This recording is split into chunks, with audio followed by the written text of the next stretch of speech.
السلام علیکم.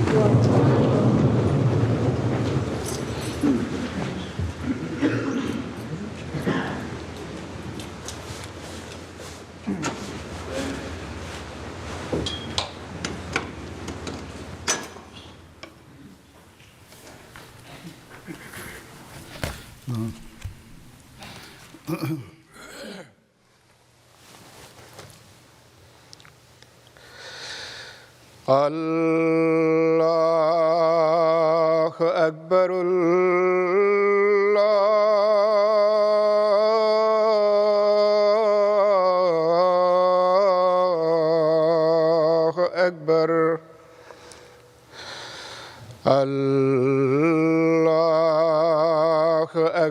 اللہ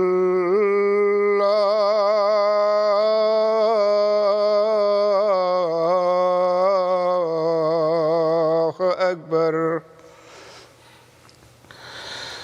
أشهد أن لا إله إلا الله أشهد أن لا إله إلا الله أشهد أن محمدًا رسول الله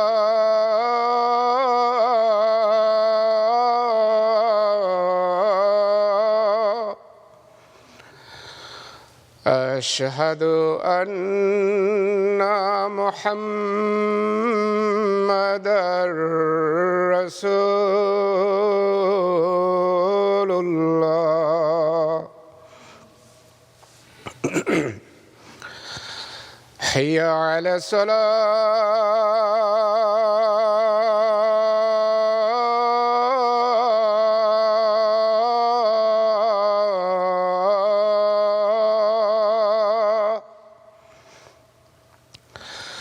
حي على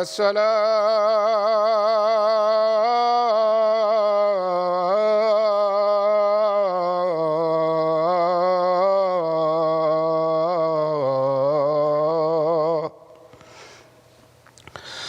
حي على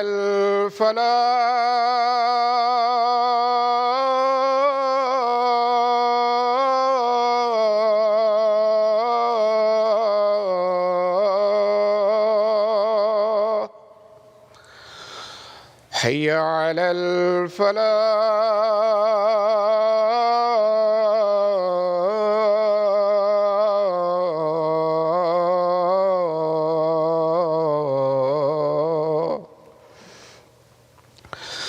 الله أكبر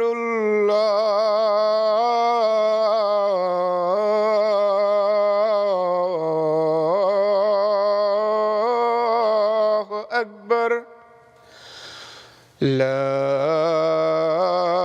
إله إلا الله.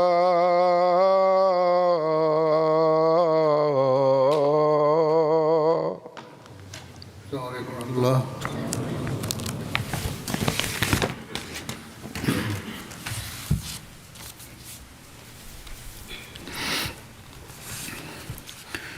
أشهد أن لا إله إلا الله وحده لا شريك له وأشهد أن محمدًا عبده ورسوله أما بعد فأعوذ بالله من الشيطان الرجيم بسم الله الرحمن الرحيم الحمد لله رب العالمين الرحمن الرحيم مالك يوم الدين إياك نعبد وإياك نستعين اهدنا الصراط الصراط المستقيم صراط الذين أنعمت عليهم غير المغضوب عليهم ولا الضالين. لقد كان لكم في رسول الله أسوة حسنة لمن كان يرجو الله واليوم الآخر وذكر الله كثيرا. اللہ تعالیٰ فرماتا ہے، شاید کا ترجمہ یہ ہے کہ یقیناً تمہارے لیے اللہ کے رسول میں ایک نمونہ ہے ہر اس شخص کے لیے جو اللہ اور یوم آخرت کی امید رکھتا ہے اور کثرت سے اللہ کو یاد کرتا ہے. حضرت عائشہ رضی اللہ عنہا سے کسی نے پوچھا کہ حضرت صلی اللہ علیہ وسلم کے اخلاق عالیہ اور آپ کے اسوے کے بارے میں کچھ بتائیں. تو حضرت عائشہ نے جواب دیا، کیا تم نے قرآن کریم نہیں پڑھا؟ اس میں تو اللہ تعالیٰ نے خود آپ کے اسوے کے بارے میں گواہی دے دی، جیسا کہ اللہ تعالیٰ فرماتا ہے وَإِنَّكَ لَعَلَىٰ خُلُقٍ عَظِيمٍ، کہ اے رسول تو یقیناً اخلاق کے اعلیٰ ترین مقام پر ہے. بس نمونے تو وہی بنا کرتے ہیں جو کسی چیز کے اعلیٰ مقام پر ہوں. جہاں تک حضرت صلی اللہ علیہ وسلم کا تعلق ہے، چاہے یہاں خدا تعالیٰ کے حقوق کا سوال ہو یا بندوں کے حقوق کا، آپ ان دونوں میں وہ اعلیٰ مقام رکھتے تھے جس کی اللہ تعالیٰ نے گواہی دی. اسی لیے اللہ تعالیٰ نے ہمیں فرمایا کہ یہ رسول تمہارے لیے اسوہ ہے. صرف اس کی باتیں نہ سنو بلکہ اس پر عمل بھی کرو. ایمان لے آنا کافی کہ نہیں ہے، اور جب تم عمل کرو گے تو یقیناً تم وہ مقام حاصل کر سکو گے جس کے لیے میں نے یہ رسول بھیجا. بس یہ ذمہ داری ہے ہر مسلمان کی، مومن کی. دنیا میں لوگ ایسے ہیں جو چند باتیں کر لیتے ہیں اچھی، یا کوئی ایسا کام کر لیتے ہیں جس کی مشہوری ہو جاتی ہے اور ان کے نام بڑے روشن ہوتے ہیں، بڑے انعام اور ان کو ریوارڈ دیے جاتے ہیں. کسی کو نوبل انعام مل رہا ہے، کسی کو کچھ انعام مل رہا ہے، لیکن یہ انعام کسی کمیٹی یا حکومت کی طرف سے ہوتا ہے جو اس کام کے لیے مقرر کی گئی ہوتی ہے.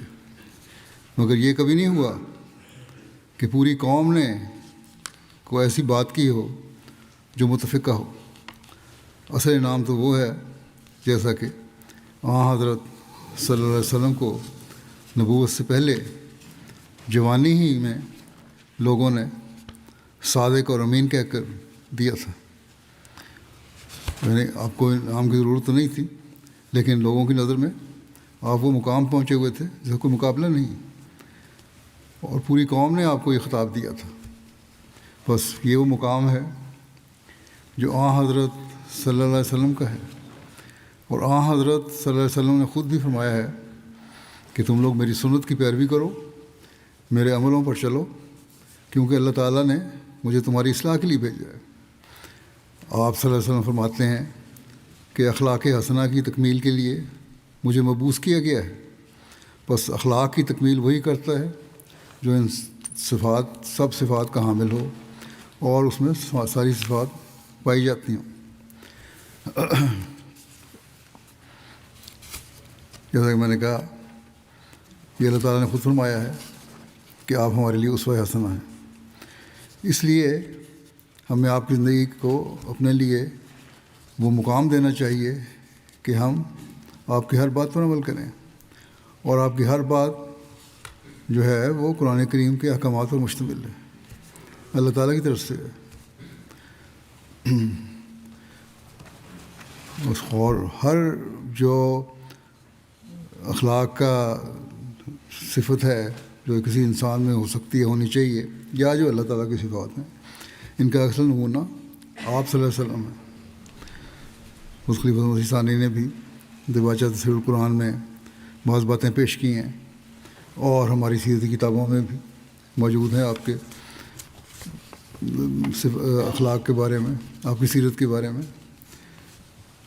کچھ میں آج مختصر بیان کرتا ہوں، آئندہ جب بھی موقع ملے گا ان کی تفصیل بھی بیان کرتا جاؤں گا۔ پہلی بات تو اللہ تعالیٰ کا حق ہے، یعنی اللہ تعالیٰ کی عبادت کا حق۔ اس میں ہمیں حضرت صلی اللہ علیہ وسلم کا کیا اسوہ نظر آتا ہے۔ ہم دیکھتے ہیں کہ رسول کریم صلی اللہ علیہ وسلم کی ساری زندگی عشق الہی میں ڈوبی ہوئی ہے، باوجود اس کے کہ آپ پر بہت بڑی ذمہ داریاں تھیں، نئی شریعت کو جاری کرنا تھا اور لوگوں کی تربیت کرنی تھی، جیسا کہ حضرت اقدس مسیح موعود علیہ السلام نے فرمایا کہ جاہلوں کو انسان بنایا، تعلیم یافتہ انسان بنایا، باخدا انسان بنایا۔ یہ بہت بڑا کام تھا، لیکن آپ اللہ تعالیٰ کا جو حق تھا، یعنی عبادت کا حق، اسے کبھی نہیں بھولے۔ یہ بہت بڑی اور اہم بات ہے۔ اس دوران آپ کو مشکلات بھی پیش آئیں، جنگوں کے لیے بھی جانا پڑا، دشمنوں نے حملے بھی کیے، لیکن اللہ تعالیٰ کی عبادت کا حق ادا کرنے میں آپ نے کبھی کمی نہیں کی۔ بس یہ وہ اسوہ ہے جو ہمارے سامنے بھی ہے کہ ہم ہر حال میں اللہ تعالیٰ کو سامنے رکھیں، اور جب ہم اللہ تعالیٰ کو سامنے رکھیں گے تو ہمارے مختلف مسائل خود بخود حل ہوتے چلے جائیں گے۔ لوگ پوچھتے ہیں ہمارے یہ مسائل ہیں، وہ مسائل ہیں، کہتے ہیں کہ ہم نے اس طرح دعا کی، اس طرح دعا کی، اپنے مسائل کے لیے دعا کرتے ہیں، لیکن ہم اللہ تعالیٰ کا حق ادا نہیں کرتے، اس لیے پھر انسان محروم ہو جاتا ہے۔ اللہ تعالیٰ کہتا ہے میرا بھی تو حق ادا کرو۔ آپ کے باتوں کے معیار کیا تھے؟ حضرت صلی اللہ علیہ وسلم رات گزرنے پر خدا تعالیٰ کی عبادت کے لیے کھڑے ہو جاتے تھے، نصف رات گزرنے پر کھڑے ہو جاتے، اور اس کی اللہ تعالیٰ نے بھی گواہی دی ہے۔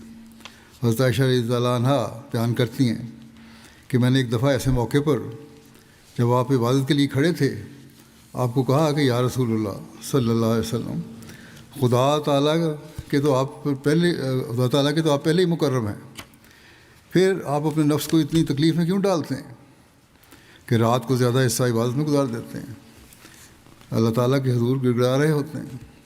تو آپ نے فرمایا اے عائشہ افلا اکون عبدا شکورا، یہ سچی بات ہے کہ میں خدا تعالیٰ کا مقرب ہوں، اور خدا تعالیٰ نے اپنا فضل کر کے مجھے یہ عطا فرمایا ہے قرب، تو کیا میرا فرض نہیں کہ جتنا ہو سکے میں اس کا شکر ادا کروں، کیونکہ آخر شکر احسان کے مقابلے پر ہی ہوا کرتا ہے۔ یہ دیکھیں کہ اللہ تعالیٰ نے جو آپ پر فضل فرمایا تھا کہ آپ کو آخری شرعی نبی بنایا، آپ پر آخری کتاب مکمل کی، شریعت مکمل کی،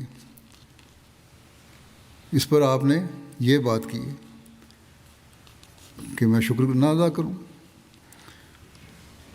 اور اپنی حالت کے مطابق ہر انسان پر اللہ تعالیٰ نے بہت فضل فرمائے ہوئے ہیں،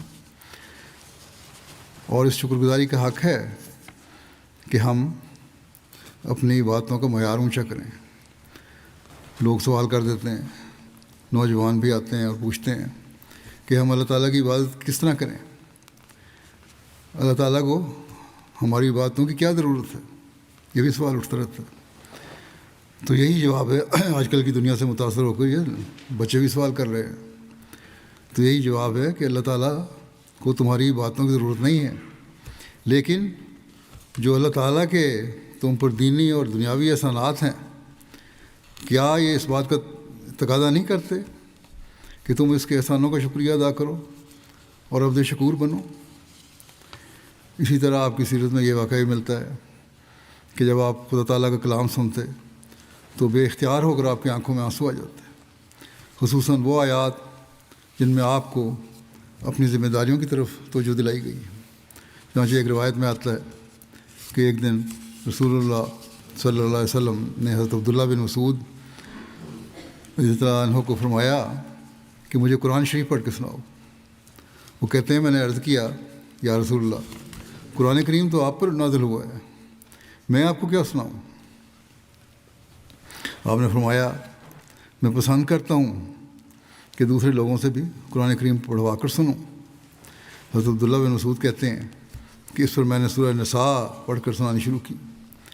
جب میں پڑھتے پڑھتے اس آیت پر پہنچا کہ فکیف اذا جئنا من کل امت بشہید شہید وجئنا بک علی ہؤلاء شہیدا، یعنی اس وقت کیا حال ہوگا جب ہم ہر قوم میں سے اس کے نبی کو اس کی قوم کے سامنے کھڑا کر کے اس قوم کا حساب لیں گے، اور تجھ کو بھی تیری قوم کے سامنے کھڑا کر کے اس کا حساب لیں گے۔ تو رسول اللہ صلی اللہ علیہ وسلم نے فرمایا بس کرو بس کرو۔ صحابی کہتے ہیں میں نے آپ کی طرف دیکھا تو آپ کی دونوں آنکھوں سے ٹپ ٹپ آنسو بہہ رہے تھے، اتنی خشیت آپ پر طاری ہو گئی، اور اس وقت آپ کو یقیناً قوم کی بھی فکر ہو گئی کہ میری قوم کوئی ایسی حرکت نہ کر بیٹھے جو اللہ تعالیٰ کی ناراضگی کا موجب بنے، اور پھر مجھے ان کے خلاف گواہی دینی پڑے۔ بس اس میں سے ایک پہلو یہ بھی نکلتا ہے کہ جہاں آپ کی گواہی کے لیے اور بہت ساری باتیں ہیں، وہاں ہمیں ڈرنا چاہیے کہ آپ صلی اللہ علیہ وسلم کی گواہی کہیں ہمارے خلاف نہ ہو، ہماری حقیقت ایسی ظاہر نہ ہو جائے جو ہمارے گناہوں کو ظاہر کر دے اور ہم اللہ تعالیٰ کی سزا کا مورد بن جائیں۔ بس یہ بڑے خوف کا مقام ہے، ہمیں بھی انہیں باتوں کے حق ادا کرنے چاہیے، اور اللہ تعالیٰ سے وہ محبت کرنی چاہیے جس کی حضرت صلی اللہ علیہ وسلم نے ہمیں تلقین فرمائی، اور اللہ تعالیٰ نے بھی ہمیں قرآن کریم میں اس کا حکم دیا ہے۔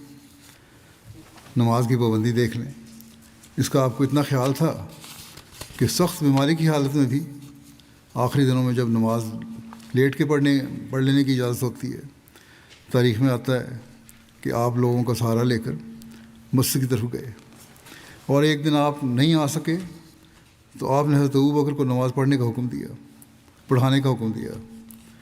اس دوران آپ نے دیکھا کہ آپ کی طبیعت میں کچھ بہتری ہے تو فوراً 2 آدمیوں کا سہارا لے کر مسجد کی طرف چل پڑے۔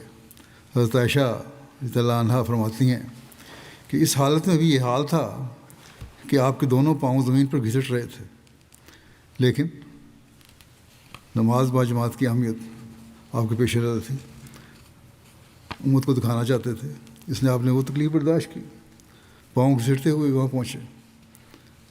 اب وہاں مسجد چلے گئے، اپنی بیماری کی پرواہ نہیں کی۔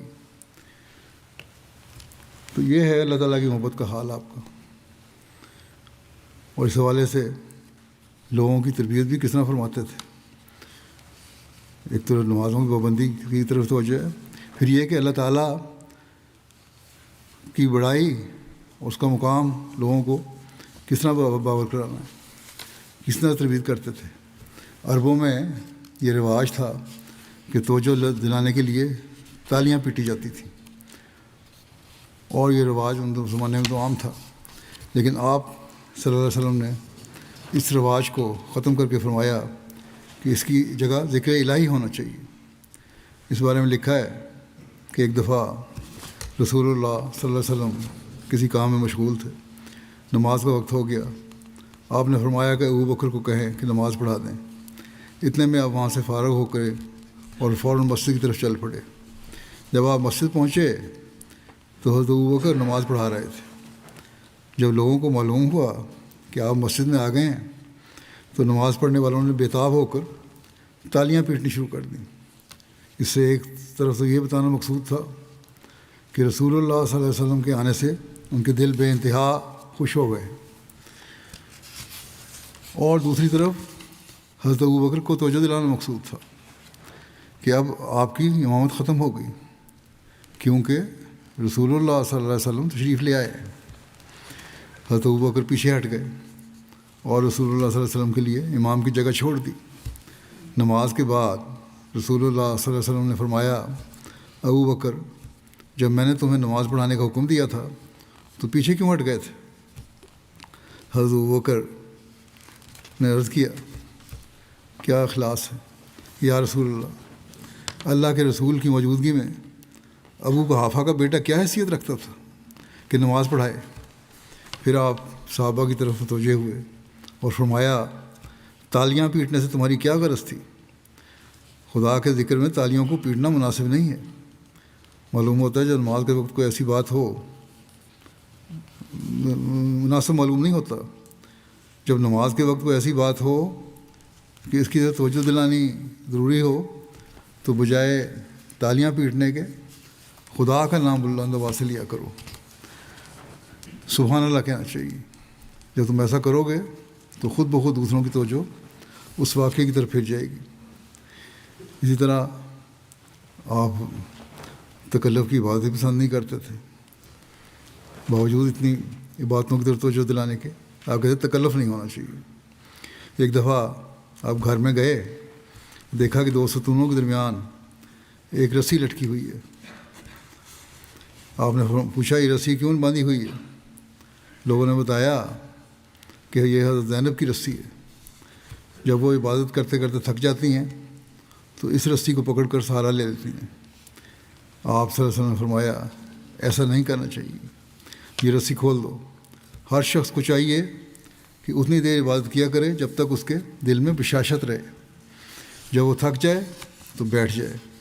اس قسم کی تکلف والی عبادت کوئی فائدہ نہیں پہنچا سکتی۔ اس سے ظاہر ہوتا ہے کہ آپ کی تربیت کے ایک تو یہ بات ظاہر ہوتی ہے کہ تربیت کے زیر اثر صحابیات اور آپ کے اہل خانہ اور گھر والے بھی عبادت کا شوق رکھتے تھے اور اپنے آپ کو تکلیف میں ڈالتے تھے۔ دوسری طرف آپ نے یہ بھی فرما دیا کہ تکلیف میں ڈالنے کی ضرورت نہیں ہے، بلکہ آرام سے عبادت کرو۔ لیکن آج کل کے لوگوں کے لیے یہ بھی بتا دوں، اس کا یہ مطلب بھی نہیں ہے جو آج کل لوگوں نے کہنا شروع ہو گئے ہیں بعض دفعہ کہ تکلیف میں ڈالنے کی ضرورت نہیں ہے، اس لیے جلدی جلدی نماز پڑھو اور ایک فرض ادا کرو، گلے سے اتارو۔ اور یہ بالکل الٹ مطلب اس بات کا لینا شروع کر دیا ہے کہ اپنی سہولت پیدا کرو۔ آج کل بعض نماز پڑھنے والے بعض کے لیے آتے ہیں اور چند منٹوں میں نماز پڑھی اور فارغ ہو گئے، یا گھروں میں نماز پڑھتے ہیں تو چند منٹوں میں فارغ ہو گئے۔ کئی دفعہ مجھے یہاں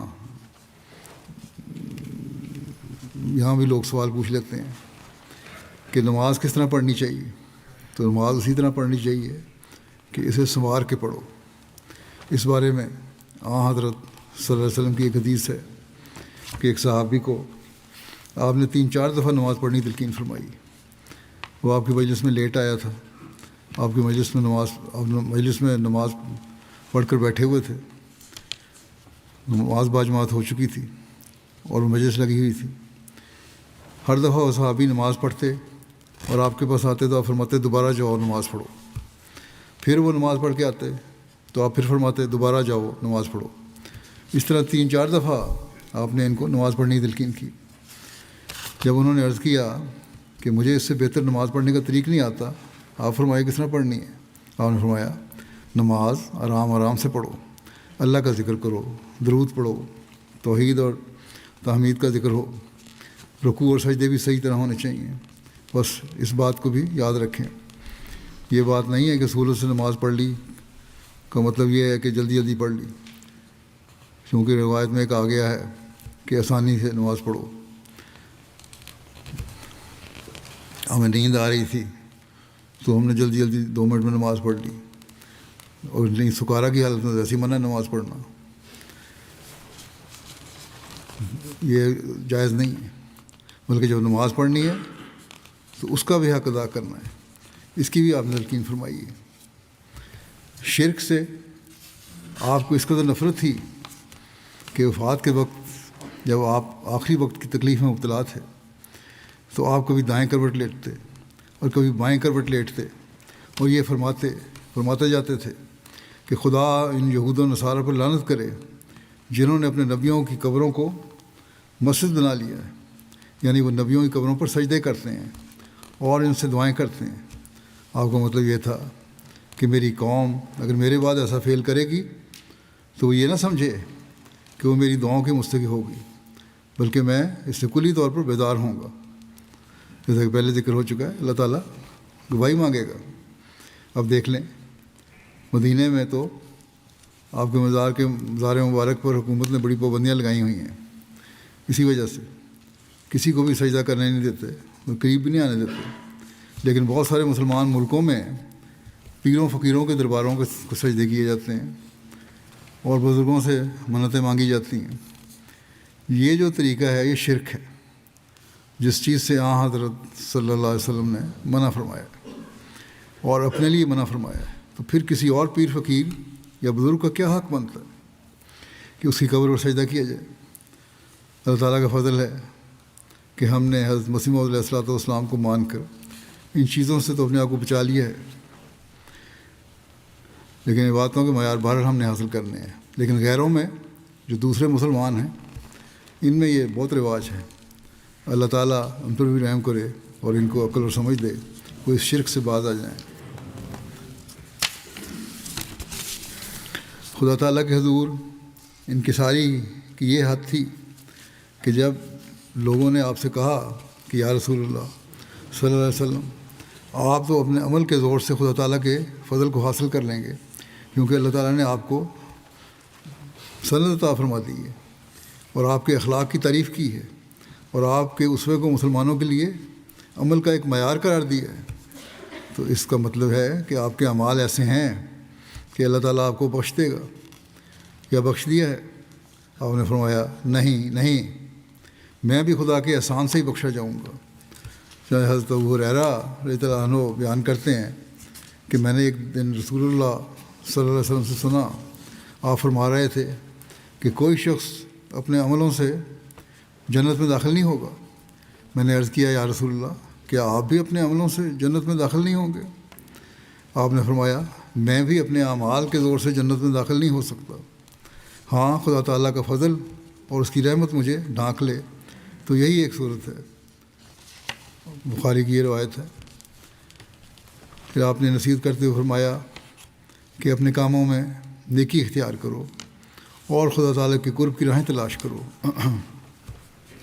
اور فرمایا تم میں سے کوئی شخص اپنی موت کی خواہش نہ کیا کرے، اگر وہ نیک ہے تو زندہ رہ کر اپنی نیکیوں میں اور بھی بڑھ جائے گا، اور اگر بد ہے تو زندہ رہ کر اسے اپنے گناہوں سے توبہ کرنے کی توفیق ملے گی، خیال پیدا ہو جائے تو یہ ایک بہت اہم نصیحت ہے جسے ہمیں یاد رکھنا چاہیے کہ کبھی موت کی تمنا نہیں کرنی چاہیے۔ اس کی وجہ آپ نے یہ بیان فرمائی کہ اگر کسی کو تکلیف کی وجہ سے تم یہ کر رہے ہو، کسی وجہ سے کرتا ہے نا انسان موت کی تمنا، اور تمہاری کچھ نیکیاں ہیں تو اللہ تعالیٰ تمہیں نیکیوں کی مزید توفیق دے گا اور تمہارے لیے بہتر اگلے جہان میں انتظام ہوگا، تمہارے گناہوں کو معاف کر دے گا، اور اگر بدیاں ہیں تو توبہ اور استغفار کی توفیق ملے گی تمہیں، اگر اس طرح توجہ پیدا ہو گئی ہے، اور بدیوں سے نجات ہو جائے گی، پھر بھی اللہ تعالیٰ کا قرب حاصل کرو گے، اور جب وقت آئے گا اس وقت پھر اللہ تعالیٰ تمہارے ساتھ ایسا سلوک فرمائے گا کہ تمہاری بخشش کے سامان بھی ہو سکتے ہیں، ہوں گے۔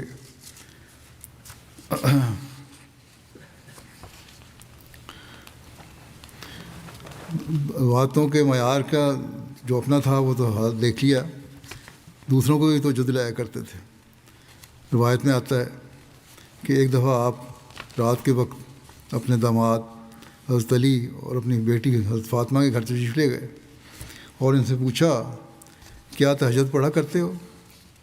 حضرت علی نے عرض کیا یا رسول اللہ، پڑھنے کی کوشش تو کرتے ہیں، مگر جب خدا تعالیٰ کی منشا کے تحت کسی وقت ہماری آنکھ بند رہتی ہے تو پھر تہجد رہ جاتی ہے۔ آپ نے فرمایا تہجد پڑھا کرو، اور اٹھ کر اپنے گھر کی طرف چل پڑے۔ راستے میں آپ بار بار فرماتے تھے کہ وکان الانسانو اکثر شیء جدلا، یعنی انسان اکثر اپنی غلطی تسلیم کرنے سے گھبراتا ہے اور مختلف قسم کی دلیلیں دے کر اپنے قصور پر پردہ ڈالتا ہے۔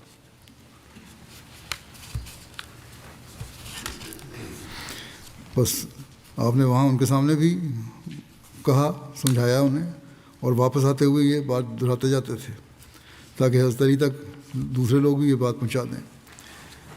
آپ نے انہیں یہ سبق دیا کہ بجائے یہ کہنے کے کہ کبھی ہم سے غلطی ہو جاتی ہے، یہ کہنا چاہیے تھا غلطی ہو جاتی ہے تو ہم نہیں اٹھ سکتے، انہوں نے یہ بات اللہ تعالیٰ پر ڈال دی کہ اگر خدا تعالیٰ کی منشا ہوتی تو ہم جاگ جاتے،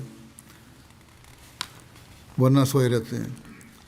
تو آپ کا مقصد یہ تھا کہ اپنی غلطی کو اللہ تعالیٰ کی طرف کیوں منسوب کیا جاتا ہے؟ جیسا کہ پہلے بھی بیان ہو چکا ہے کہ آپ کو عبادت میں بھی کسی قسم کی تصنع یا بناوٹ پسند نہیں تھی. جیسا کہ آپ نے ایک دفعہ رسیاں لٹکی دیکھی اپنے گھر میں، تو ہم نے انہیں منع فرمایا کہ رسیاں اور نکال دو.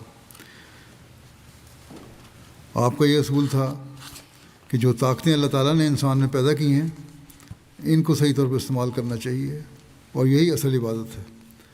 آنکھوں کی موجودگی میں آنکھ کو بند کر دینا یا اس کو نکلوا دینا عبادت نہیں ہے، بلکہ یہ گستاخی ہے. ہاں، ان کا بد استعمال کرنا گناہ ہے. اب آج کل دیکھ لیں، دنیا کی بہت سی ایسی باتیں ہیں، انسانوں کی خواہشات ہیں، اٹریکشنز ہیں جو ہمیں اپنی طرف کھینچتی ہیں. اگر ہم ان کی طرف متوجہ ہوتے ہیں، غلط قسم کے پروگرام ٹی وی پہ دیکھتے ہیں یا انٹرنیٹ پر دیکھتے ہیں یا کوئی نامناسب چیز دیکھتے ہیں، تو یہ گناہ ہے. آپ نے فرمایا اس گناہ سے بچنا اصل چیز ہے، اور یہی تمہیں ثواب کا موجب بنائے گا. اسی طرح کانوں کو بند کروا لینا کوئی نیکی نہیں ہے. اللہ تعالیٰ نے ایک صلاحیت دی ہے، کیوں اس کو بند کرتے ہو؟ بلکہ یہ گستاخی ہے. اللہ تعالیٰ نے تمہیں ایک نعمت دی ہوئی ہے اور تم اسے ضائع کر رہے ہو. ہاں، لوگوں کی غیبتیں اور چغلیاں سننا گناہ ہے. بہت سارے لوگ ہیں غیبتیں بھی کرتے ہیں، چغلیاں بھی سنتے ہیں، لوگوں کے بارے میں غلط باتیں سنتے ہیں، اور پھر اس سے مزہ بھی حاصل کر رہے ہوتے ہیں، ہنس رہے ہوتے ہیں لوگوں کی کمزوریاں اور غلط باتیں سن کے. یہ چیزیں غلط ہیں، یہ گناہ ہے. اس بارے میں آپ نے فرمایا کہ ایسی حرکتیں نہ کیا کرو. ہم نے فرمایا کہ اخلاق فاضلہ نام ہے طبی قوا کے صحیح استعمال کا، اور طبی قوا کو مار دینا حماقت ہے. ان کو ناجائز کاموں میں لگا دینا بدکاری ہے، اور ان کا اصل اور صحیح استعمال نیکی ہے. یہ خلاصہ ہے آپ کی تعلیم کا، اور یہی خلاصہ ہے حضرت صلی اللہ علیہ وسلم کی اپنی زندگی کا. اور یہی وجہ ہے، اس کی وجہ سے اللہ تعالیٰ نے ہمیں حکم دیا ہے کہ تم اسوے کے طور پر اسے اپناؤ. آپ کے اعمال کے بارے میں حضرت عائشہ رضی اللہ عنہا ایک جگہ فرماتی ہیں کہ رسول اللہ صلی اللہ علیہ وسلم کی زندگی میں کبھی کوئی ایسا موقع پیش نہیں آیا کہ آپ کے سامنے دو راستے کھلے ہوں اور آپ نے ان دونوں راستوں میں سے آسان راستہ اختیار نہ کیا ہو، بشرطے کہ آسان راستہ اختیار کرنے میں کوئی گناہ کا شائبہ نہ پایا جائے. اب دو راستے ہیں، ایک آسان راستہ ہے، ایک مشکل راستہ ہے. تو آپ کی کوشش ہوتی تھی کہ جو آسان راستہ ہے وہ اختیار کیا جائے، کیونکہ اللہ تعالیٰ انسان کو بلا وجہ مشکل میں نہیں ڈالنا چاہتا. لیکن جہاں یہ شک ہو جائے کہ اس آسان راستے میں جانے سے بعض گناہ بھی سرزد ہو سکتے ہیں، تو پھر آپ اس سے دور بھاگتے تھے اور لمبا راستہ اختیار فرماتے تھے. بلکہ یہ کہنا چاہیے کہ شک ذرا سا بھی ہو جاتا تو آپ اس طرح دور بھاگتے تھے جو تمام انسانوں سے اس سے زیادہ آپ کا یہ عمل ہوتا تھا کہ کوئی انسان اتنی کوشش کر ہی نہیں سکتا اس سے دور ہٹنے کی، اتنا دور ہٹتے تھے. بس دنیا میں دیکھ لیں کہ بعض دفعہ دھوکہ دینے کے لیے لوگ اپنے آپ کو مشکلات میں ڈال کر اپنی بڑی خصوصیات کا اظہار کر رہے ہوتے ہیں کہ ہم نے مجاہدہ کیا، یہ کیا. پیر فقیر بھی ایسی باتیں کر رہے ہوتے ہیں، بڑی کہانیاں ہیں. لیکن حضرت صلی اللہ علیہ وسلم نے آسانی کا راستہ ڈھونڈا، کیونکہ وہ لوگ جو اس طرح دنیا دکھاوے کے لیے باتیں کرتے ہیں، صرف اپنی بڑائی بیان کرنے کے لیے خود کو تکلیفوں میں ڈال رہے ہوتے ہیں یا اپنی تعریفیں کروانے کے لیے، خدا تعالیٰ کے لیے نہیں کر رہے ہوتے. کیونکہ خدا تعالیٰ کو بھی ان کی تکلیفوں سے کوئی فائدہ نہیں ہے، اور نہ ان کو اس کا کوئی ثواب ملتا ہے. یہ تو لوگوں کو دھوکہ دینے کے لیے ہوتا ہے، اور جب انسان دھوکہ دینے کے لیے کوئی عمل کرتا ہے تو اس بدنیتی کی وجہ سے اللہ تعالیٰ پھر اس کو گناہ دیتا ہے، ثواب نہیں دیتا. بعض لوگ اپنے عیبوں کو چھپانے کے لیے بڑے اظہار کر رہے ہوتے ہیں کہ ہم نے یہ کیا وہ کیا، کسی نہ کسی طرح پردہ ڈالنے کی کوشش کرتے ہیں اور اپنی تعریفیں کر رہے ہوتے ہیں کہ وہ کام ہم نے کر لیا بہت اعلیٰ قسم کا، اور اس وجہ سے ہم بڑی مشکل میں ڈالے گئے. بڑا اظہار کر رہے ہوتے ہیں اس کا، لیکن اللہ تعالیٰ کہتا ہے کہ نہیں، یہ نیکیاں تمہیں اللہ تعالیٰ کا قرب نہیں دلائیں گی، بلکہ اللہ تعالیٰ کی ناراضگی کا موجب بنائیں گی، کیونکہ نیت تمہاری صاف نہیں ہے۔ تم اپنے آپ کو بچانے کے لیے بعض ایسے کام کر جاتے ہو کہ ہم شاید لوگوں کو دکھائیں گے تو شاید لوگ ہمارے حق میں ہو جائیں۔ بس یہ چھوٹے چھوٹے سبق حضرت صلی اللہ علیہ وسلم نے ہمیں اپنے اسوہ سے بھی دیے اور نصیحت کر کے بھی فرمایا ہے۔ بنی نوع انسان سے معاملات کا جہاں تک تعلق ہے، اس میں اپنے گھر سے شروع کرتے ہیں۔ آپ کا بیویوں کے حق میں کیسا معاملہ ہوا کرتا تھا؟ بہت مشفقانہ اور عادلانہ معاملہ ہوتا تھا۔ اگر آج کل کے لوگ بھی اس کو سمجھ لیں تو گھروں کے بہت سارے جھگڑے اور فساد دور ہو جائیں۔ بعض دفعہ آپ کی بیویاں آپ سے سختی بھی کر لیتی تھیں، یعنی سختی سے بات کرتی تھیں، ناراضگی سے بات کرتی تھیں، مگر آپ خاموشی سے ہنس کر ٹال دیتے تھے۔ ایک دن آپ نے حضرت عائشہ رضی اللہ عنہا سے کہا کہ عائشہ، جب تم مجھ سے خفا ہوتی ہو تو مجھے پتہ لگ جاتا ہے کہ تم مجھ سے خفا ہو۔ حضرت عائشہ نے فرمایا کہ آپ کو کس طرح پتہ لگ جاتا ہے؟ آپ نے فرمایا، جب تم مجھ سے خوش ہوتی ہو اور کوئی قسم کھانے کا معاملہ آ جائے تو ہمیشہ کہتی ہو کہ محمد کے رب کی قسم، بات یوں ہے، اور جب تم مجھ سے ناراض ہوتی ہو اور تمہیں قسم کھانے کی ضرورت پیش آ جائے تو تم کہتی ہو کہ ابراہیم کے رب کی قسم، بات یوں ہے۔ حضرت عائشہ یہ بات سن کر ہنس پڑیں اور آپ کی بات کی تصدیق کی کرتے ہوئے کہا، آپ نے بالکل ٹھیک سمجھا۔ پھر حضرت ختیجہ کے واقعات ہیں، جو آپ کی پہلی اور سب سے بڑی بیوی تھیں اور انہوں نے آپ کے لیے بڑی قربانیاں دی تھیں۔ ان کی وفات کے بعد آپ کی شادی میں جوان بیویاں آئیں، لیکن اس کے باوجود آپ نے حضرت ختیجہ کے تعلق کو نہیں بھلایا۔ حضرت ختیجہ کی سہیلیاں بھی جب آتیں تو آپ ان کے استقبال کے لیے کھڑے ہو جاتے، اور حضرت ختیجہ کی بنی ہوئی کوئی چیز آپ کے سامنے آ جاتی تو آپ کی آنکھوں میں آنسو آ جاتے۔ جنگ بدر کا واقعہ ہے، آپ کے ایک داماد جو ابھی مسلمان نہیں ہوئے تھے، قیدی ہو کر آئے، اور آزادی کا فدیہ ادا کرنے کے لیے ان کے پاس کوئی مال نہیں تھا۔ ان کی بیوی یعنی رسول اللہ صلی اللہ علیہ وسلم کی بیٹی نے جب دیکھا کہ میرے خاوند کو بچانے کے لیے اور کوئی مال نہیں، تو اپنی والدہ کی آخری یادگار ایک ہار جو ان کے پاس تھا وہ انہوں نے اپنے خاوند کے فدیے کے طور پر مدینہ بھجوا دیا۔ جب وہ ہار رسول کریم صلی اللہ علیہ وسلم کے سامنے پیش ہوا تو آپ نے اسے پہچان لیا اور آپ کی آنکھوں میں آنسو آ گئے۔ آپ نے صحابہ سے فرمایا، میں آپ لوگوں کو حکم نہیں دیتا کیونکہ مجھے ایسے حکم دینے کا کوئی حق نہیں، لیکن میں جانتا ہوں کہ یہ ہار زینب کے پاس اس کی ماں کی آخری یادگار ہے۔ اگر آپ لوگ خوشی سے ایسا کر سکتے ہیں تو میں سفارش کرتا ہوں کہ بیٹی کو اس کی ماں کی آخری یادگار سے محروم نہ کیا جائے۔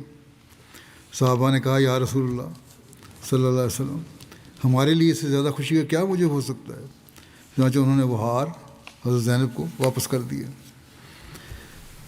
حضرت ختیجہ نے جو نیکیاں آپ سے کی تھیں، ان کا اثر آپ پر اتنا زیادہ تھا کہ آپ اکثر اپنی بیویوں سے ان کا ذکر کرتے رہتے تھے۔ اس پر ایک واقعہ آتا ہے کہ بیویوں میں آپس میں تھوڑی سی چپڑی ہو جاتی ہے، چاہے بیوی فوت بھی ہو گئی ہو، اس کی زیادہ تعریف کی جائے تو جیلسی ہو جاتی ہے۔ حضرت عائشہ کے پاس اس طرح آپ نے ایک دفعہ حضرت ختیجہ کی تعریف کی تو حضرت عائشہ نے کہا، یا رسول اللہ، اس بڑھیا کا کیوں ذکر کرتے رہتے ہیں؟ جانے دیں، اب چھوڑیں اس کو، اللہ تعالیٰ نے اس سے بہتر جوان اور خوبصورت عورتیں آپ کو دی ہیں۔ یہ سن کر رسول کریم صلی اللہ علیہ وسلم پر رقت طاری ہو گئی۔ آپ نے فرمایا، عائشہ، تمہیں معلوم نہیں ختیجہ نے میری کس قدر خدمت کی ہے۔ اخلاق فاضلہ کا آپ کا کیا معیار تھا؟ اگر ہم تاریخ پر نظر ڈالیں دیکھتے ہیں، آپ کی پیدائش سے پہلے آپ کے والد اور بچپن میں ہی آپ کی والدہ فوت ہو گئی تھی۔ ابتدائی 8 سال آپ نے اپنے دادا کی نگرانی میں گزارے۔ اس کے بعد آپ نے اپنے چچا ابو طالب کی ولایت میں پرورش پائی۔ چچا کا خونی رشتہ بھی تھا اور ان کے والد نے بھی مرتے وقت رسول کریم صلی اللہ علیہ وسلم کے حق میں خاص طور پر وصیت فرمائی تھی۔ اس لیے وہ رسول کریم صلی اللہ علیہ وسلم سے خاص طور پر محبت رکھتے تھے اور آپ کا خیال بھی رکھتے تھے، لیکن چچی میں نہ وہ شفقت کا مادہ تھا اور نہ خاندانی ذمہ داریوں کا احساس۔ جب گھر میں کوئی چیز آتی تو بسا اوقات چچی وہ اپنے بچوں کو پہلے دے دیتی اور رسول کریم صلی اللہ علیہ وسلم کا خیال نہ رکھتی۔ ابھی بچے تھے آپ۔ ابو طالب گھر میں آتے تو بجائے اس کے کہ اپنے چھوٹے بھتیجے کو روتا ہوا یا گلہ کرتے ہوئے پاتے، وہ دیکھتے کہ ان کے بچے تو کوئی چیز کھا رہے ہیں لیکن ان کا وہ چھوٹا سا بھتیجا کوہ وقار بنا ایک طرف بیٹھا ہے۔ یعنی رسول کریم صلی اللہ علیہ وسلم بچپن میں بھی بڑے صبر سے سب کچھ برداشت کر لیتے تھے۔ چچا کی محبت اور خاندانی ذمہ داریاں ان کے سامنے آ جاتی، وہ دوڑ کر اپنے بھتیجے کو بغل میں لے لیتے اور کہتے، میرے بچے کا بھی تو خیال کرو، میرے بچے کا بھی تو خیال کرو۔ ایسا اکثر ہوتا رہتا تھا۔ حضرت مسلم رضی اللہ عنہ نے ایک جگہ یہ روایت لے کر لکھا ہے کہ مگر دیکھنے والے بتاتے ہیں کہ رسول کریم صلی اللہ علیہ وسلم نے نہ کبھی شکوہ کیا، نہ آپ کے چہرے پر کبھی ملال ظاہر ہوا، نہ اس وجہ سے کبھی چڑچڑا پن پیدا ہوا، اور اپنے چچیرے بھائیوں سے کوئی رکابت پیدا نہیں ہوئی کبھی۔ چنانچہ آپ کی زندگی بتاتی ہے کہ کس طرح آپ نے بعد کے بدلے ہوئے حالات میں بھی حضرت علی اور حضرت جعفر کو اپنی تربیت میں لے لیا اور ہر طرح سے ان کی بہتری کی تدابیر کی۔ آج کل دیکھ لیں، بڑے ہو کر بھی لوگ چھوٹی عمر کی باتیں یاد رکھتے ہیں اور بدلے لیتے رہتے ہیں، لیکن آپ نے حسن سلوک ہی فرمایا۔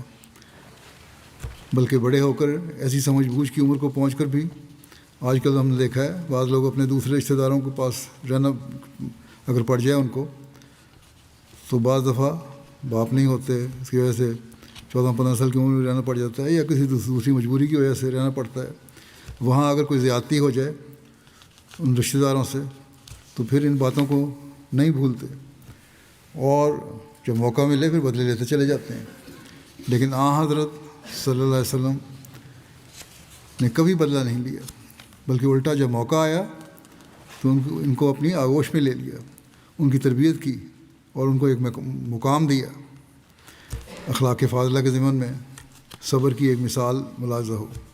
ایک دفعہ ایک عورت جس کا لڑکا فوت ہو گیا تھا اپنے لڑکے کی قبر ماتم کر رہی تھی۔ رسول کریم صلی اللہ علیہ وسلم وہاں سے گزرے تو آپ نے فرمایا،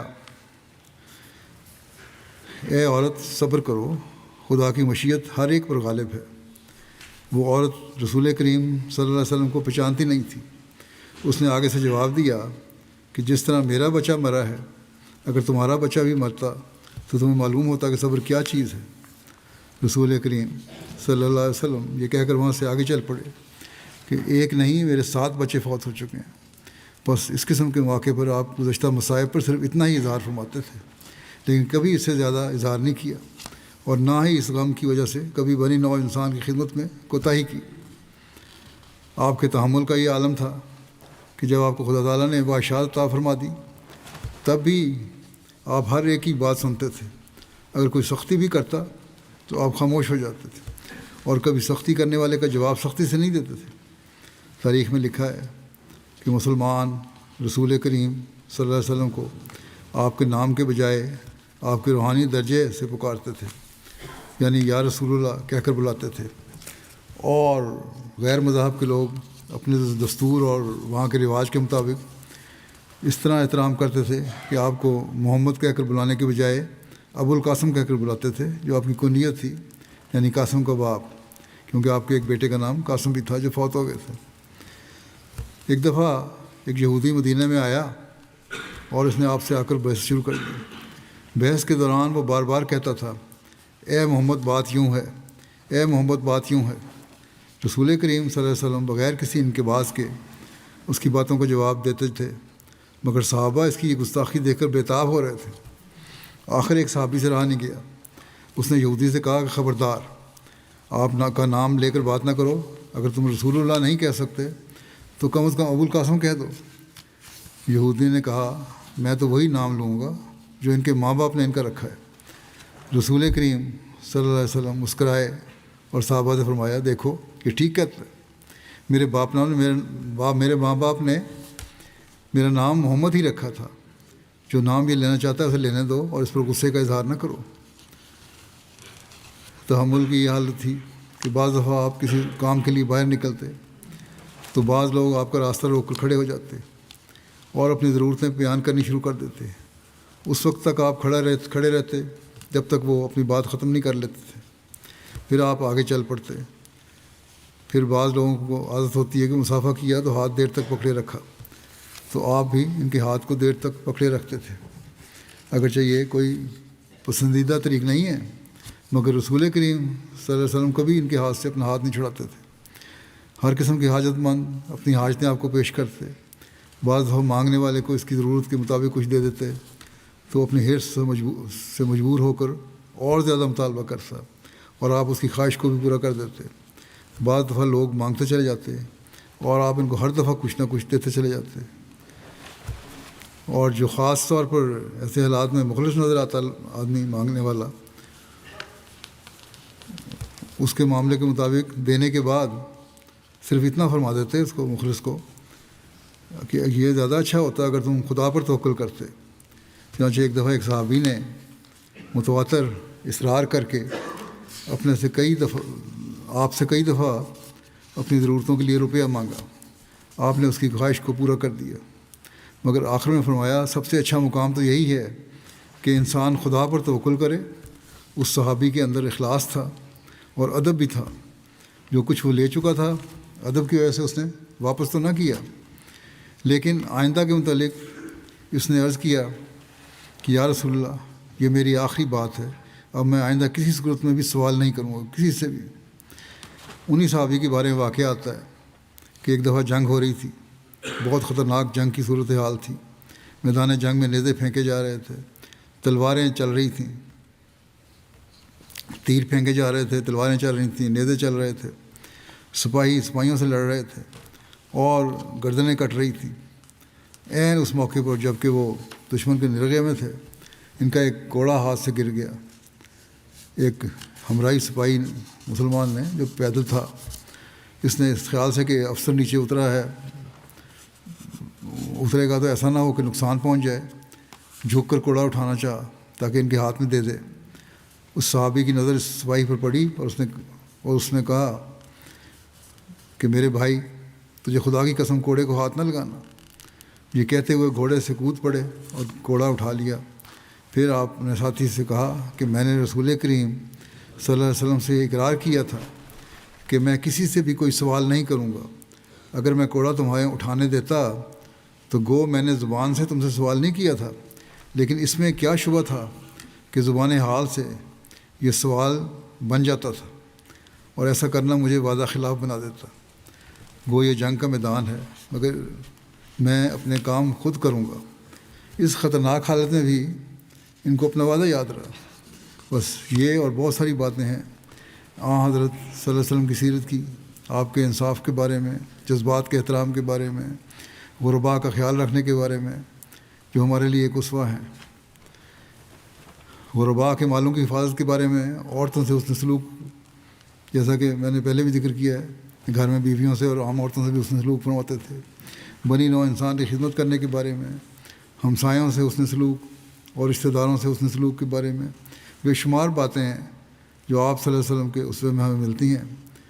لوگوں کے مال کی حفاظت کے لیے اب کیا کوشش کرتے تھے، دوسروں کے عیب چھپانے کے لیے کے بارے میں کیا کوشش ہوتی تھی آپ کی، آپس میں تعاون کے بارے میں کیا فرماتے تھے اور کیا آپ کا عمل تھا، چشم پوشی کس طرح فرماتے تھے آپ، ستاری کس طرح کرتے تھے، سچائی کے بارے میں کیا نصائحت تھیں، بدزنی سے بچنے کے بارے میں آپ نے کیا فرمایا، تجسس سے بچنے کے بارے میں کیا فرمایا، مایوسی سے بچنے کے بارے میں کیا فرمایا، یہاں تک کہ جانوروں سے حسن سلوک کا بھی فرمایا اور مذہبی رواداری کے بارے میں بھی آپ نے فرمایا۔ یہ ساری باتیں ایسی ہیں جو ہمارے لیے کامل اسوہ ہیں۔ جیسا کہ میں نے پہلے بھی کہا کہ آئندہ انشاءاللہ یہ موقع کے لحاظ سے بیان کرتا رہوں گا میں یہ باتیں۔ اس وقت میں یہاں ختم کرتا ہوں اس بات کو اور حضرت مسیح موعود علیہ السلام کا ایک اقتباس پڑھتا ہوں۔ آپ فرماتے ہیں، وہ انسان جس نے اپنی ذات سے، اپنی صفات سے، اپنے افعال سے، اپنے اعمال سے اور اپنی روحانی اور پاک و واقع پرزور دریا سے کمال تام کا نمونہ علماً و عملاً صدقاً و ثباتاً دکھلایا اور انسان کامل کہلایا، وہ مبارک نبی حضرت خاتم الانبیاء امام الاصفیاء ختم المرسلین فخر المرسلین جناب محمد صلی اللہ علیہ وسلم ہیں۔ اے خدا، اے پیارے خدا، اس پیارے نبی پر وہ رحمت اور درود بھیج جو ابتدائی دنیا سے تو نے کسی پر نہ بھیجا ہو۔ بس اللہ تعالیٰ ہمیں بھی توفیق عطا فرمائے کہ ہم آپ صلی اللہ علیہ وسلم کے اسوے پر عمل کرتے ہوئے حقیقی مسلمان بننے کی کوشش کریں اور آپ کے اس پیغام کو دنیا میں پہنچانے والے بھی ہوں، تاکہ دنیا کو بھی آپ کے جھنڈے تلے لانے والے ہوں۔ اللہ تعالیٰ ہمیں اس کی توفیق عطا فرمائے۔ اللہم صلی علی محمد وعلی آل محمد وبارک وسلم انک حمید مجید۔ نماز کے بعد میں جنازہ بھی پڑھاؤں گا۔ جنازہ آ گیا۔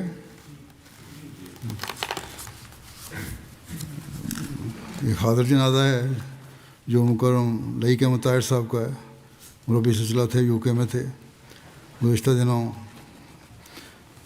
83 سال کی عمر میں ان کی وفات ہو گئی ہے۔ انا للہ و انا الیہ راجعون۔ مرحوم موسی تھے۔ عثمان خان میں ایک بیٹی ہے اور 3 بیٹے شامل ہیں۔ لائق طاہر صاحب حضرت شیخ فضل احمد صاحب بٹالوی رضی اللہ عنہ، صحابی رضی اللہ عنہ، صحابی حضرت مسیح علیہ السلام کے ہاں قادیان میں پیدا ہوئے۔ ان کے والد نے 1907 میں بیعت کی تھی۔ میٹرک کی تعلیم کے بعد 1959 میں زندگی وقف کی۔ لائق صاحب نے جامعہ احمدیہ ربوہ میں داخل ہوئے۔ 1966 میں جامعہ سے فارغ ہوئے اور جامعہ کی تعلیم کے دوران انہوں نے ایف اے بھی کیا، ادیب فاضل بھی کیا، عربی فاضل بھی کیا، اور جامعہ سے فارغ ہونے کے بعد پنجاب یونیورسٹی سے بی اے کی ڈگری بھی حاصل کی۔ جولائی 1967 میں آپ کو بطور مبلغ انگلستان خدمت کے لیے بھجوایا گیا اور یہاں بطور نائب امام مسجد فضل لنڈن آپ کو تبلیغ کی خدمت کی توفیق ملی۔ پھر 1970 میں پاکستان واپس چلے گئے۔ اصلاح و ارشاد کے تحت پھر مختلف جگہوں پر آپ مربی کے طور پر کام کرتے رہے۔ پھر ان کا تبادلہ تصنیف کے شعبے میں ہو گیا۔ مولانا عبدالمجید نور الحق صاحب کے داماد تھے۔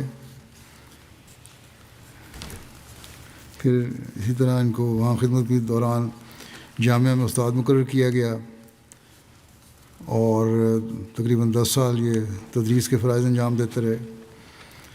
پھر 1982 میں ان کا تقرر ہوا وکالت تبشیر میں، نوائب وکیل تبشیر مقرر کیے گئے۔ اسی طرح جامعہ کے دوران بھی خدام الاحمدیہ اور ذیلی تنظیموں کی خدمت بھی کرتے رہے، جامعہ کے دوران بھی اور جب یہ مربی تھے پاکستان میں اس وقت۔ پھر 1986 میں بطور مبلغ سلسلہ امریکہ بھی بھیجا گیا ان کو۔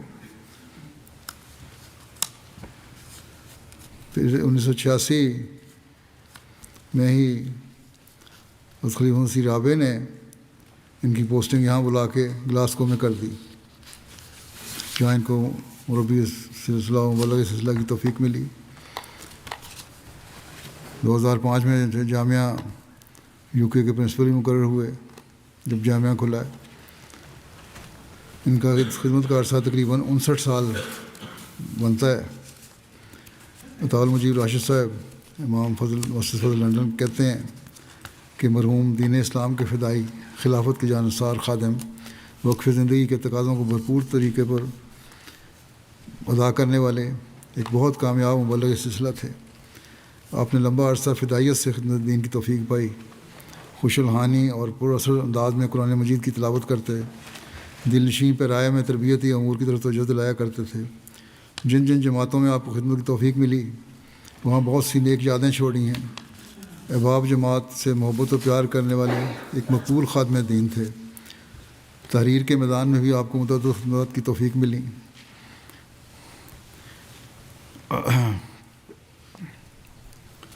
دعاؤں پر خاص توجہ تھی ان کی.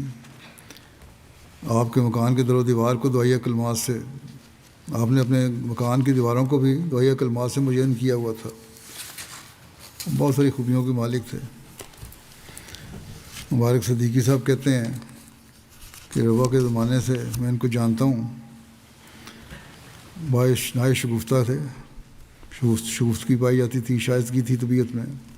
خلافت اور نظام جماعت سے بے حد عقیدت تھی، اور ملنے والوں کو بھی یہ نصیحت کرتے تھے خلیفہ وقت کی کامل اطاعت کرو.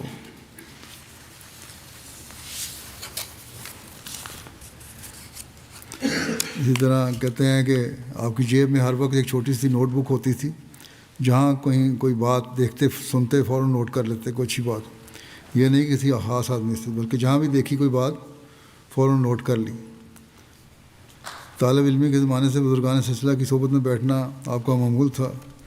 چنانچہ حضرت حافظ مختار احمد صاحب شاہ جہان پوری کی بہت سی باتیں آپ کو یاد تھیں، سنایا بھی کرتے تھے اپنی مجالس میں. آپ کی بیٹی قرۃ العین کہتی ہیں کہ ایک پہلو جو میں نے والد کا بڑا نمایاں دیکھا ہے وہ ان کو دعاؤں کا انداز تھا. دعاؤں میں تڑپ، عجز، توکل اور اللہ تعالیٰ سے لاٹ سے مانگنے کا عجیب رنگ تھا. اور کبھی یوں لگتا تھا کہ اس وقت تک دعائیں کرنا نہیں چھوڑیں گے جب تک اللہ تعالیٰ سے کوئی جواب نہ آ جائے. اور کہتی ہیں اللہ تعالیٰ کا بھی سلوک ان سے تھا ایسا کہ بہت سے خوابوں کے ذریعے سے بہت ساری باتوں کا پہلے سے اللہ تعالیٰ بتا دیا کرتا تھا. اور دعاؤں کے بارے میں کہتے ہیں ہمیں نصیحت کیا کرتے تھے کہ حضرت مسیح علیہ الصلوۃ والسلام نے یہ فرمایا ہے کہ دعا کرنے والے کا تو یہ حال ہونا چاہیے کہ جو منگے سو مر رہے، مرے سو منگن جا. یہ اصل چیز ہے کہ مانگنے والے تو ایسی حالت ہونی چاہیے کہ جس طرح مر گیا، اور اس حالت میں جب مانگو گے تو پھر اللہ تعالیٰ بھی سنتا ہے. اللہ تعالیٰ ان سے مغفرت اور رحم کا سلوک فرمائے، نجات بلند کرے. ان کا جنازہ حاضر ہے، ابھی جمعے کے بعد میں باہر جا کے نماز پڑھاؤں گا.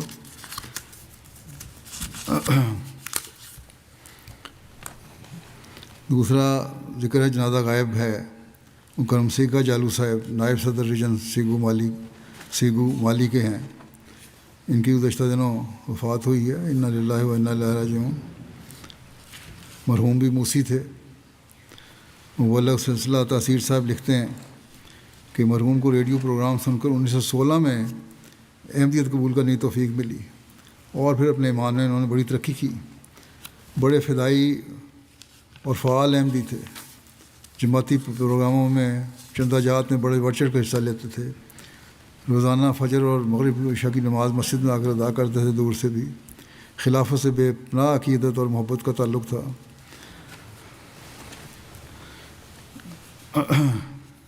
1918 میں وصیت کے نظام میں شامل ہونے کی توفیق ملی ان کو، اور وفات تک ہر مہینے کے شروع میں اپنی تنخواہ سے چندہ وصیت ادا کیا کرتے تھے. ایک دفعہ 6 مہینے ان کی کوئی تنخواہ نہیں ملی کسی وجہ سے. مقام کے حالات بھی ایسے ہوتے ہیں افریقہ میں، تو چندہ نہیں انہوں نے دیا. بڑے پریشان تھے. آخر پھر اللہ نے فضل کیا، اور تنخواہ ملتے ہی پہلا کام انہوں نے یہ کیا کہ اپنے وصیت کا چندہ اور باقی چندے ادا کیے. ان کی اہلیہ اور 3 بیٹے تھے جن کو تبلیغ کرتے تھے، اور تبلیغ کی وجہ سے 2 بیٹے تو احمدی ہو گئے، لیکن اہلیہ اور ایک بیٹے نے احمدی قبول نہیں کی. بڑی فکر تھی ان کو. احمدیت پر ایمان نہایت پختہ تھا. غیر احمدیوں اور مولویوں کے متعلق آپ کی رائے بہت صاف اور واضح تھی، اور فرمایا کرتے تھے کہ یہ لوگ کامیاب نہیں ہو سکتے اگر یہ مسیح مہدی کو قبول نہیں کریں گے. بڑے فعال تبلیغ کرنے والے بھی تھے اور جماعت خدمت کرنے والے بھی تھے. اللہ تعالیٰ ان سے مغفرت اور رحم کا سلوک فرمائے.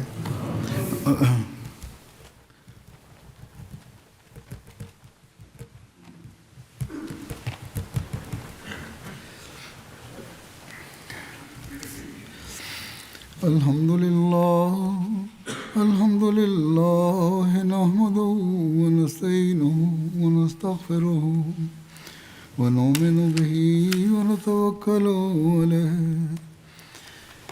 ونعوذ بالله من شرور أنفسنا ومن سيئات أعمالنا من يهده الله فلا مضل له ومن يضلل فلا هادي له ونشهد أن لا إله إلا الله ونشهد أن محمدا عبده ورسوله عباد الله رحمكم الله إن الله يأمر بالعدل والإحسان وإيتاء ذي القربى وينهى عن الفحشاء والمنكر والبغي يعظكم لعلكم تذكرون اذكروا الله يذكركم